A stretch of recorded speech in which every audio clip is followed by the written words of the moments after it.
आपको पता है इंडिया के हाईवेज पर दौड़ने वाला हर तीसरा ट्रक या बस अशोक लीलैंड का है। ये सिर्फ एक कंपनी नहीं है बल्कि देश के ट्रांसपोर्ट सिस्टम की बैकबोन है। चाहे मुंबई की आइकॉनिक डबल डेकर बस हो या इंडियन आर्मी का स्टैलियन ट्रक या फिर स्कूल के बच्चों को सुरक्षित घर पहुंचाने वाली ये सनशाइन बसेस, अशोक लीलैंड हमारे हर सफर का हिस्सा है। लेकिन दुनिया के वन ऑफ द लार्जेस्ट बस और ट्रक मैन्युफैक्चरर्स में अपनी जगह बनाने वाली इस कंपनी की शुरुआत इतनी आसान नहीं थी। पहले तो भारत के लोगों ने ही इसे नकारा, फिर इस कंपनी को बनाने वाले फाउंडर एक प्लेन क्रैश में मारे गए और ऐसे ही अनगिनत स्ट्रगल्स का सामना करके कैसे यह कंपनी आज इस मुकाम पर खड़ी है, आज हम पूरी स्टोरी को डिटेल में जानने वाले हैं। तो दोस्तों, कहानी स्टार्ट होती है 1948 से, जब इंडिया को आजाद हुए सिर्फ 1 साल हुआ था। पंडित जवाहरलाल नेहरू उस टाइम देश के व्यापारियों को मेक इन इंडिया के लिए इंस्पायर कर रहे थे और तभी उनकी आवाज रघुनंदन सरन नाम के एक फ्रीडम फाइटर तक भी जा पहुंची, जो कि बंटवारे के बाद अपना सब कुछ छोड़ छाड़ कर रावलपिंडी से चंडीगढ़ आ गए थे। आजादी के समय वो गांधी जी और नेहरू जैसे नेताओं से काफी इंस्पायर्ड थे और उनका मानना था कि भारत को सिर्फ पॉलिटिकल आजादी ही नहीं बल्कि इकोनॉमिक इंडिपेंडेंस की भी जरूरत है। उन्होंने महसूस किया कि भारत को आत्मनिर्भर बनाने के लिए इंडस्ट्रियल डेवलपमेंट बहुत जरूरी है और इसी सोच के साथ उन्होंने ट्रांसपोर्ट सेक्टर को चुना, क्योंकि वो जानते थे कि एक मजबूत ट्रांसपोर्ट सिस्टम देश की ग्रोथ के लिए बैकबोन बन सकता है। असल में रावलपिंडी में रघुनंदन जी के पापा की एक कार वर्कशॉप थी जिसमें उन्होंने बचपन से ही काम किया था और यहीं से उनके अंदर गाड़ियों के प्रति एक लगाव सा पैदा हो गया। अब जब उन्होंने नेहरू जी का विजन सुना तो यह ठान लिया कि इंडिया में हम खुद की गाड़ियां बनाएंगे और भारत को अपने दम पर आगे लेकर जाएंगे। इसी सोच के साथ उन्होंने अपनी सेविंग्स और फैमिली सपोर्ट से इन्वेस्टमेंट जुटाया और 7 सितंबर 1948 को चेन्नई, जो तब का मद्रास हुआ करता था, वहां से अशोक मोटर्स की शुरुआत कर दी। लेकिन ये अशोक कौन था? असल में रघुनंदन सरन ने इस कंपनी का नाम अपने इकलौते बेटे अशोक के नाम पर रखा था। लेकिन यहाँ एक चीज ये भी समझ नहीं आई कि जब रघुनंदन सरन चंडीगढ़ में रहते थे तो उन्होंने चेन्नई जाकर कंपनी स्टार्ट क्यों की। असल में इसके पीछे 2 मेजर रीजंस थे। पहला ये कि उस समय चंडीगढ़ में इंडस्ट्री के लिए जरूरी इंफ्रास्ट्रक्चर और रिसोर्सेज मौजूद नहीं थे, जबकि चेन्नई एक इंडस्ट्रियल हब बनता जा रहा था जहां कई सारी फॉरेन कंपनीज अपने प्रोडक्शन सेंटर सेटअप कर रही थी। इसीलिए कंपनी का हेड ऑफिस चेन्नई के राजाजी सलाई इलाके में बनाया गया, जो कि आज भी वहीं पर मौजूद है। शुरुआत में अशोक मोटर्स ने इंग्लैंड से पार्ट्स को इंपोर्ट करके ऑस्टिन A40 कार्स को असेंबल किया और अपने देश में बेचना स्टार्ट कर दिया। हालांकि आजादी के बाद का टाइम भारत के लिए इकोनॉमिकली काफी वीक था। अशोक मोटर्स को रॉ मटेरियल और स्किल्ड लेबर जुटाने में काफी प्रॉब्लम फेस करने पड़े। कई बार तो फंडिंग की कमी की वजह से प्रोडक्शन रुकने के कगार पर आ गया। लेकिन फिर भी रघुनंदन जी ने दिन रात मेहनत की और इंडिया में ऑस्टिन A40 कार्स की मैन्युफैक्चरिंग भी शुरू कर दी। लेकिन अब आप सोच रहे होंगे कि आखिर उन्हें ऐसे वर्कर्स कहां से मिले जो कि कार बनाने वाली फैक्ट्री में काम कर पाएं। एक्चुअली उन्होंने इंडियन वर्कर्स को ट्रेन करने के लिए प्रोग्राम शुरू किए। उन्होंने ब्रिटिश इंजीनियर्स के साथ कोलैबोरेशन में भारतीय इंजीनियर्स और मैकेनिक्स को टेक्निक सिखाई और फिर मैन्युफैक्चरिंग के टाइम जब उन्होंने इंडियन रोड के अकॉर्डिंग ऑस्टिन A40 कार्स में बदलाव किए तो फिर उनका यह बिजनेस काफी अच्छा चल पड़ा। हालांकि लोगों को इंडिया मेड व्हीकल्स पर भरोसा नहीं था। मैक्सिमम कस्टमर फॉरेन ब्रांड्स जैसे फोर्ड और शेवरलेट को ज्यादा प्रेफर करते थे। लेकिन फिर रघुनंदन जी ने लोगों को कन्विंस किया कि इंडियन व्हीकल्स भी भरोसेमंद और ड्यूरेबल हो सकते हैं, क्योंकि ये यहीं के रोड कंडीशंस के हिसाब से बनाए गए होते हैं। खैर, इन सभी बातों से लोग तो कन्विंस हो गए, पर फिर रघुनंदन सरन ने देखा कि भारत की तेजी से डेवलप हो रही इकोनॉमी को पैसेंजर कार से कहीं ज्यादा कॉमर्शियल व्हीकल्स की जरूरत है। लेकिन कॉमर्शियल व्हीकल्स को बनाने के लिए उनके पास रिक्वायर्ड टेक्नोलॉजी नहीं थी। ऐसे में उन्होंने सोचा कि क्यों ना किसी ऐसी कंपनी के साथ में पार्टनरशिप करके आगे बढ़ा जाए जो कि पहले से ही इस सेक्टर में काम कर रही हो। और फिर इस तरह से लीलैंड मोटर्स के साथ में बातचीत आगे बढ़ाई गई, जो कि इंग्लैंड की टॉप हैवी व्हीकल मैन्युफैक्चरर्स में से एक था। पर दोस्तों, सिर्फ पार्टनरशिप से प्रॉब्लम सॉल्व नहीं होती, क्योंकि कुछ बड़ा करने के लिए फंड्स की जरूरत तो पड़ती ही। ऐसे में रघुनंदन जी के कहने पर मद्रास स्टेट गवर्नमेंट ने कुछ इन्वेस्टर्स के साथ मिलकर कंपनी में अच्छा खासा इन्वेस्टमेंट किया। अब मद्रास स्टेट सुनकर कंफ्यूज मत होइएगा, क्योंकि उस टाइम मद्रास नाम का एक शहर नहीं बल्कि एक पूरा राज्य था, जिसमें आज का तमिलनाडु, आंध्र प्रदेश, कर्नाटका और केरल के कुछ पार्ट्स आते थे। खैर, रघुनंदन सरन लीलैंड मोटर्स के साथ में इस डील को फाइनल कर पाते उससे पहले ये एक ऐसी ट्रेजेडी हुई जिसने पूरी कंपनी के अस्तित्व को ही खतरे में डाल दिया। एक्चुअली 1953 में रघुनंदन सरन एक प्राइवेट एयरक्राफ्ट से Delhi to Mumbai business trip पर जा रहे थे, लेकिन अचानक मैकेनिकल फेलियर की वजह से प्लेन क्रैश हो गया। और दोस्तों, ये क्रैश इतना खतरनाक था कि इसमें ट्रेवल कर रहे सभी पैसेंजर्स की मौके पर ही मौत हो गई। असल में उस समय एविएशन टेक्नोलॉजी इतनी एडवांस नहीं थी, जिसकी वजह से भारत ने एक ऐसे देशभक्त को खो दिया जो कि आगे चलकर देश के लिए बहुत कुछ पॉजिटिव चेंजेस ला सकता था। खैर, अब इन्वेस्टर्स के सामने सबसे बड़ा सवाल ये था कि अशोक मोटर्स को संभालेगा कौन, क्योंकि रघुनंदन सरन के बेटे अशोक की उम्र उस समय काफी कम थी और उनके पास इंडस्ट्री से रिलेटेड कोई एक्सपीरियंस भी नहीं था। इस प्रॉब्लम को देखते हुए मद्रास गवर्नमेंट और शेयर होल्डर्स ने कंपनी को अपने अंडर में ले लिया और उन्होंने एक साथ मिलकर रघुनंदन सरन का सपना पूरा करने के लिए 1954 में लीलैंड मोटर्स के साथ में ऑन पेपर पार्टनरशिप कर ली। इस डील के फाइनल होते ही अशोक मोटर्स का नाम बदलकर अशोक लीलैंड रख दिया गया। लीलैंड मोटर्स ने कंपनी को अच्छे से आगे बढ़ाने के लिए कुछ ब्रिटिश एक्सपर्ट्स को इंडिया भेजा, जिन्होंने भारत के एम्प्लॉयज को टेक्निकल ट्रेनिंग दी। और फिर भारत के टूटे फूटे रोड को देखते हुए 1954 में अशोक लीलैंड ने अपना पहला heavy duty truck comet launch किया, जो कि 7500 किलो तक का लोड कैरी कर सकता था। असल में उस टाइम तक ज्यादातर ट्रक्स इंपोर्टेड हुआ करते थे, जो कि काफी महंगे तो थे ही, साथ ही उनकी मेंटेनेंस भी काफी खर्चीली थी।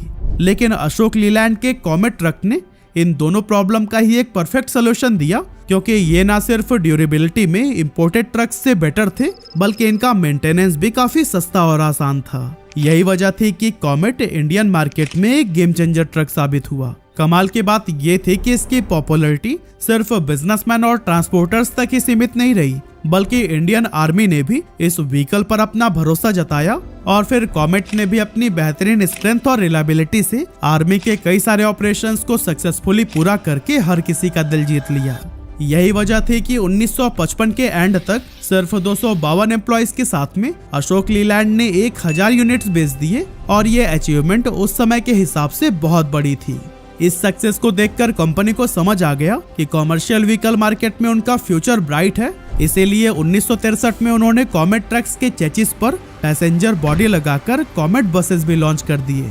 अब दोस्तों, कॉमेट की पॉपुलैरिटी के बाद से अशोक लीलैंड ने भांप लिया था कि फ्यूचर में हैवी व्हीकल्स की डिमांड और भी ज्यादा बढ़ने वाली है। इसीलिए 1966 में उन्होंने मार्केट की जरूरतों को समझते हुए 10 टन और 30 टन लोड कैरी करने वाले ट्रक्स भी लॉन्च करने का सोचा। लेकिन इस तरह के हैवी ड्यूटी ट्रक्स के लिए ज्यादा पावरफुल इंजन और मजबूत चेचिस की जरूरत थी, पर उस टाइम इंडिया में इन कंपोनेंट्स को लोकली मैन्युफैक्चर करने की काबिलियत नहीं थी। इसीलिए इनिशियल प्रोडक्शन के लिए बहुत सारे मेजर पार्ट्स इंपोर्ट करने पड़े, जिससे कि उनके ट्रक्स की कीमत काफी ज्यादा बढ़ गई। अब प्रॉब्लम ये थी कि उस समय देश पहले से ही आर्थिक मुश्किलों से गुजर रहा था, ऐसे में इतने महंगे ट्रक्स खरीदेगा कौन। इसी प्रॉब्लम को ही समझते हुए अशोक लीलैंड ने एक बोल्ड फैसला लिया कि जितना भी पॉसिबल है ट्रक्स के जरूरी पार्ट्स का प्रोडक्शन इंडिया में ही किया जाएगा। लेकिन ये काम तो इतना आसान था नहीं। इसके लिए अशोक लीलैंड ने लोकल कंपनीज और एम्प्लॉयज को ट्रेन करना शुरू कर दिया, ताकि वो हाई क्वालिटी पार्ट्स को देश के अंदर ही मैन्युफैक्चर कर सके। इस तरह धीरे धीरे इंपोर्टेड पार्ट्स पर डिपेंडेंसी कम होने लगी और कंपनी की प्रोडक्शन कॉस्ट भी काफी हद तक घट गई।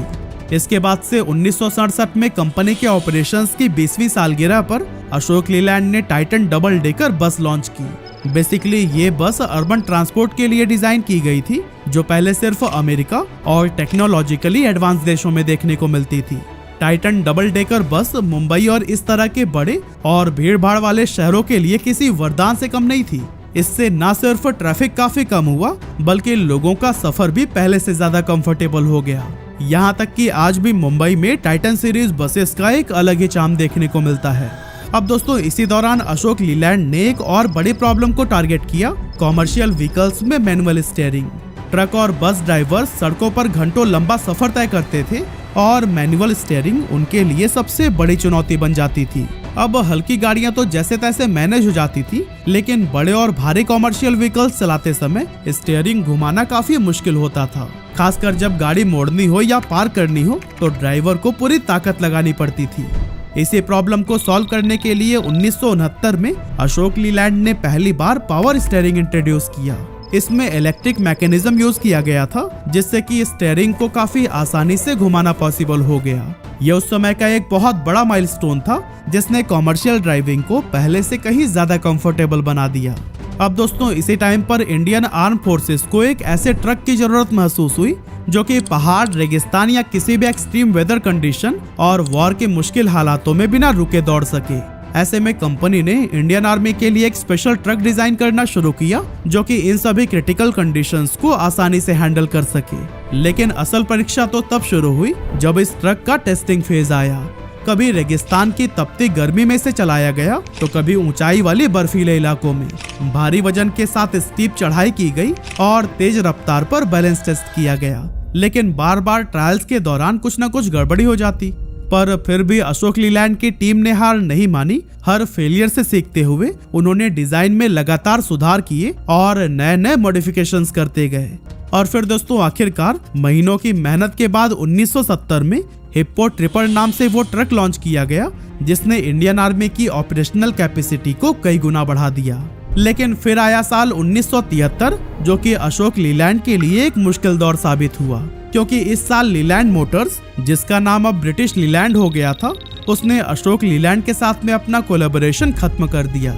असल में 1970s के दौरान British Leyland serious financial problem में फंसकर कर्ज में डूबता जा रहा था और फिर इस प्रॉब्लम को देखते हुए 1975 में ब्रिटिश गवर्नमेंट ने इसे अपने कंट्रोल में ले लिया और फिर इसी साल ब्रिटिश लीलैंड ने अशोक लीलैंड के साथ में अपनी पार्टनरशिप भी खत्म कर दी।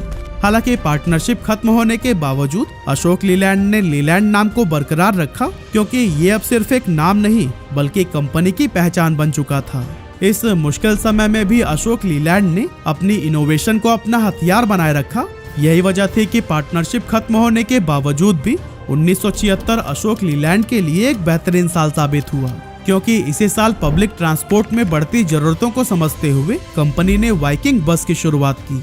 इस बस की सबसे खास बात थी इसकी ड्यूरेबिलिटी और फ्यूल एफिशिएंसी, जिसने इसे स्कूल, कॉलेजेस और गवर्नमेंट ट्रांसपोर्ट सिस्टम्स के बीच में सुपरहिट बना दिया। लेकिन दोस्तों बस सेगमेंट में इनोवेशंस की कहानी यहीं पर नहीं रुकी। 1978 में कंपनी ने चीता लॉन्च किया, जो कि इंडिया की पहली रियर इंजन बस थी। इसका इंजन पीछे होने की वजह से राइड ज्यादा स्मूथ हो गई और सेटिंग स्पेस भी ज्यादा मिला, जबकि फ्रंट इंजन बसेस में इंजन आगे होने की वजह से सेटिंग स्पेस कम हो जाता था और स्टेबिलिटी भी थोड़ी कम होती थी। और दोस्तों इस तरह से अपनी शानदार बसेस के सक्सेस के बाद से कंपनी ने चेन्नई के पास होसूर में एक प्रोडक्शन प्लांट एस्टेब्लिश किया और अशोक टस्कर और अशोक टोरस जैसे कॉमर्शियल व्हीकल लॉन्च करके टफनेस की नई मिसाल कायम की। होसूर के बाद से 1982 में अशोक लीलैंड ने महाराष्ट्र के शहर भंडारा में एक और प्लांट एस्टेब्लिश किया, जहां गियर बॉक्स को असेंबल किया जाता था। साथ ही राजस्थान के शहर अलवर में भी एक यूनिट ओपन की गई, जहां पैसेंजर चेचिस बनाई जा सके। और फिर अपने इसी ग्रोथ को ही कायम रखते हुए 1986 में अशोक लीलैंड ने जापान की पॉपुलर कंपनी हीरो मोटर्स के साथ में कोलैबोरेशन कर लिया। और दोस्तों ये कोलैबोरेशन अशोक लीलैंड के लिए एक टर्निंग पॉइंट साबित हुआ, क्योंकि इससे उसे हीरो मोटर्स के H सीरीज इंजन की टेक्नोलॉजी हासिल हुई, जो कि जापान में बेहद सक्सेसफुल था। साथ ही इसी साल कंपनी ने स्टैलियन नाम के एक और ट्रक को लॉन्च किया, जो कि खास तौर पर इंडियन आर्मी के लिए डिजाइन किया गया था। इसके खास बात ये थी कि चाहे हिमालय के ऊंचे पहाड़ हो, राजस्थान के रेगिस्तान या फिर remote border areas, Stallion truck हर टफ कंडीशन में बेहतरीन तरीके से काम करता था। लेकिन दोस्तों इतने कमाल के व्हीकल्स होने के बावजूद 1980s में अशोक लीलैंड कई सारी मुश्किलों का सामना भी कर रहा था, क्योंकि टाटा मोटर्स और इसी तरह के कई सारे इंडियन ब्रांड्स तेजी से ग्रो कर रहे थे, जिससे अशोक लीलैंड को टफ कंपटीशन मिलने लगा। ऊपर से ग्लोबल आर्थिक मंदी ने कॉमर्शियल व्हीकल इंडस्ट्री पर गहरा असर डाला और फिर समय के साथ सिचुएशन इतनी बिगड़ गई कि अशोक लीलैंड भारी कर्ज में डूब गई। लेकिन दोस्तों यहीं पर एंट्री हुई हिंदुजा ग्रुप की, जो कि banking, finance, energy, health care और ऑटोमोबाइल सेक्टर में एक बड़ा नाम था। और 80s के दौरान ये कंपनी तेजी से अपना एक्सपेंशन कर रही थी। और दोस्तों इसी एक्सपेंशन के टाइम पर ही 1987 में हिंदुजा ग्रुप ने फिएट ग्रुप की आइविको कंपनी के साथ मिलकर अशोक लीलैंड में मेजॉरिटी स्टेक्स खरीद लिए। आइविको के आने के बाद से अशोक लीलैंड को काफी फायदा हुआ, क्योंकि इसकी टेक्निकल एक्सपर्टाइज और इंटरनेशनल एक्सपोजर की मदद से अशोक लीलैंड ने इंटरनेशनल मार्केट में भी एक मजबूत पकड़ बना ली। और साथ ही भारत में अपने एक्सपेंशन को बढ़ाते हुए 1996 में अशोक लीलैंड ने होसूर में अपने दूसरे प्लांट की शुरुआत की, जिसकी नींव खास तौर पर आर्मी व्हीकल्स बनाने के लिए रखी गई थी। आपको बताते चलें कि यहीं पर बने स्टैलियन ट्रक्स ने 1999 के कारगिल वॉर के दौरान सैनिकों को न सिर्फ सेफ्टी के साथ फ्रंट लाइन तक पहुंचाया, बल्कि कारगिल जैसे मुश्किल भरे पहाड़ी इलाकों में गोला बारूद, खाने पीने का सामान और जरूरी सप्लाई समय पर पहुंचाने का भी काम किया। इसके बाद से 2002 में अशोक लीलैंड ने भारत की पहली हाइब्रिड इलेक्ट्रिक बस लॉन्च की, जो कि एनवायरनमेंट को बचाने की दिशा में एक इम्पोर्टेंट स्टेप था। 2007 में हिंदुजा ग्रुप ने अशोक लीलैंड में आइविको के जो स्टेक्स थे उसे भी एक्वायर कर लिया, और इस तरह 51% स्टेक के साथ आज हिंदुजा ग्रुप के पास ही अशोक लीलैंड का मालिकाना हक है। लेकिन दोस्तों, अपने सफर में आगे बढ़ते हुए एक जगह पर अशोक लीलैंड बुरी तरह से पीछे छूट गया था, और वो था ईवी रिवोल्यूशन। जब बाकी कंपनियां तेजी से इलेक्ट्रिक फ्यूचर की तरफ बढ़ रही थी, तब अशोक लीलैंड अभी भी अपनी पुरानी डीजल टेक्नोलॉजी में फंसा हुआ था। टाटा मोटर्स ने अपनी पहली इलेक्ट्रिक बस लॉन्च कर दी, महिंद्राज ने भी कॉमर्शियल ईवीज में एंट्री कर ली, लेकिन अशोक लीलैंड अपने पुराने रोड मैप को ही फॉलो कर रहा था। अब प्रॉब्लम ये थी कि सरकार भी ईवी एडॉप्शन को एग्रेसिवली पुश कर रही थी, पेट्रोल डीजल की कीमतें भी बढ़ती जा रही थी, और कस्टमर इको फ्रेंडली व्हीकल्स की तरफ शिफ्ट हो रहे थे। ऐसे में कंपनी को बहुत ही जल्द समझ आ गया कि अगर वो बदलते ट्रेंड के साथ में नहीं चले तो एक दिन गुमनाम हो जाएंगे। इसी वजह से 18 जुलाई 2017 को अशोक लीलैंड ने सन मोबिलिटी के साथ में एक इम्पोर्टेंट अलायंस साइन किया, ताकि इलेक्ट्रिक व्हीकल्स के डेवलपमेंट को आगे बढ़ाया जा सके। अब अगर हम फिलहाल की बात करें तो अशोक लीलैंड बस बनाने वाली दुनिया की तीसरी सबसे बड़ी कंपनी है, और रही बात कॉमर्शियल व्हीकल्स की, तो यहाँ भी वह भारत की दूसरी सबसे बड़ी कंपनी है।